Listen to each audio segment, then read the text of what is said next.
right. Happy Monday. Today I've got Redwood Empire. This is a 12-year-old bourbon. This is the MGP, the slightly lower rye recipe, 21% rye MGP. So that's 75 corn, 21 rye, 4% malted barley, finished in California port barrels for an additional 3 months of aging. And, you know, at $120 a bottle, what I think you have to judge is the rarity of the whiskey, and then obviously just the flavor alone. Does it make the grade? And that high rye at 12 years, I think the best way to think about it is, that is a version of the Four Roses rye. Would you pay $120 for a 12-year-old barrel strength, non-chill filtered, port barrel finished Four Roses? And if the answer is yes, if you would be interested in that, then this is essentially same mash bill that fits the bill for what I'm talking about. So I would think people would pay $500 to $1,000 for a Four Roses that was finished, that was 12 years old, that was cask strength.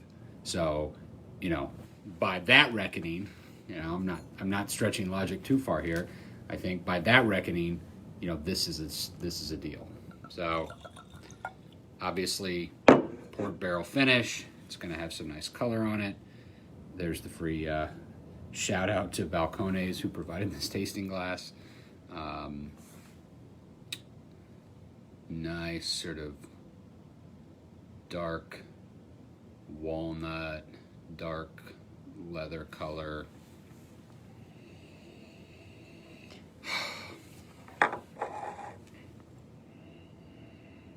So the first, and no surprise here, is a really nice concentrated note of oak. But then what is that oak balanced with? In this particular case, because I know this recipe so well, I'm expecting, and I get, a lot of the really lush, dark fruit note to go with that really nice, fine oak spice. And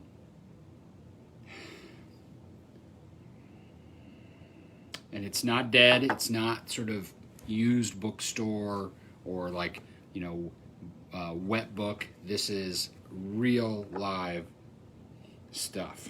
Oh man.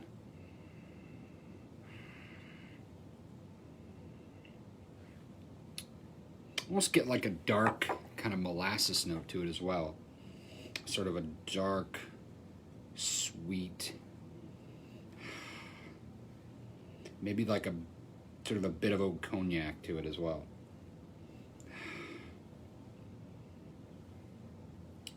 And there's a nuttiness to it. It's not like George Dickel peanut, but kind of a nice sort of crushed nuttiness to it.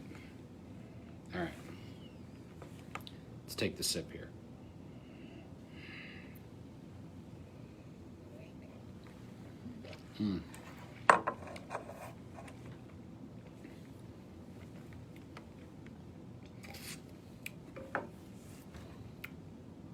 Almost a perfect mid-palate oak grip.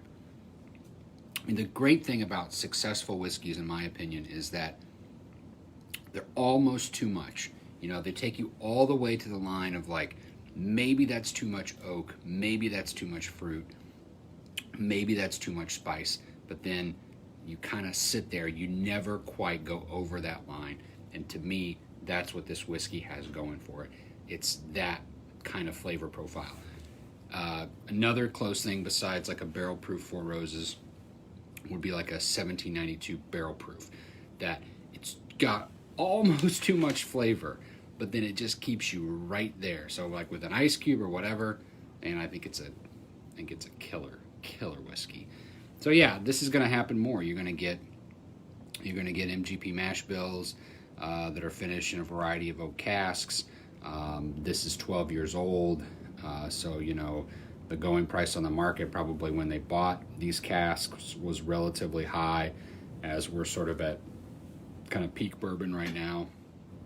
Maybe it'll keep going, maybe it won't, but So, you know, you're definitely paying for the years and the relative scarcity of those years for this particular mash bill. But like I said, if you'd be willing to buy a 12-year-old barrel-proof, non-chill filtered, port barrel finished Four Roses, which is 21% rye mash, 4% malted barley, 75% corn, same exact mash bill as this. This just happens to be from Indiana and not Kentucky.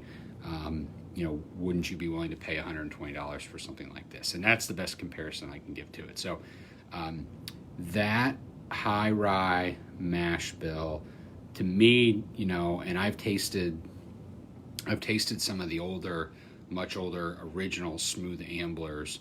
You know, it's pretty hard to march that high rye, that fruity rye, in past 15 or 16 years of age.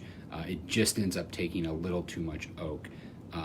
But I don't think at 12 years that this does. And I think the fact that they've left it at cast strength and they've added this nice layer of very dark fruit to it, you know, signals to me that they know what they're doing.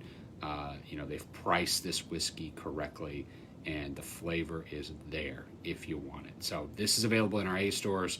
I know Crown Liquor's got one that was finished in Cabernet barrels. I haven't tried that yet. It'd be interesting to do a side-by-side with those two barrels, but this is the one we selected and really enjoyed this. So it's definitely a last whiskey of the night type of thing after you've had dinner, but maybe before. Either way. All right. Everybody have a great week. Cheers.